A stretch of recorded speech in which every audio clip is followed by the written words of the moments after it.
venez avec moi à l'entrée nord de l'abbaye.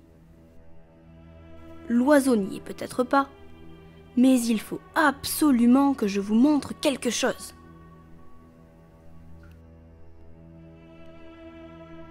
Comment ça, vous ne voyez rien?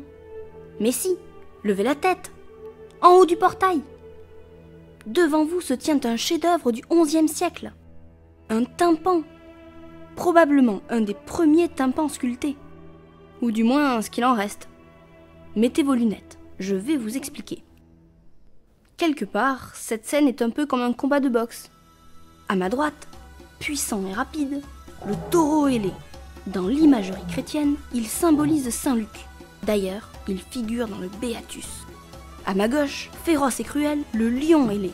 Il symbolise Saint Marc et lui aussi figure dans le Béatus. Sur le côté droit a déjà lieu un autre combat. L'archange Michel est en train de terrasser un dragon qui aurait mieux fait de ne pas s'y frotter. Un ange vient de mettre un coup de tête à un autre combattant, ce qui n'est pas réglementaire. Coup de sifflet. Au centre, l'arbitre, qui n'est autre que le Christ, lève la main pour signaler l'infraction. Ou peut-être nous envoie-t-il simplement sa bénédiction. À vrai dire, la véritable histoire de ce tympan est à chercher dans le Béatus. En effet, la scène représentée est tirée de l'Apocalypse. Jésus, au centre, lève sa main droite et tient un livre dans sa main gauche. Les représentations symboliques des 4 évangélistes sont autour de lui, même si 2 d'entre elles ont disparu.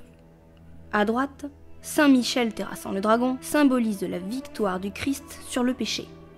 À gauche, l'ange a la main posée sur la tête de Jean, à qui est révélée la scène. On peut penser que les sculptures romanes de l'abbatiale de Saint-Sevé ont été influencées par les enluminures du Béatus.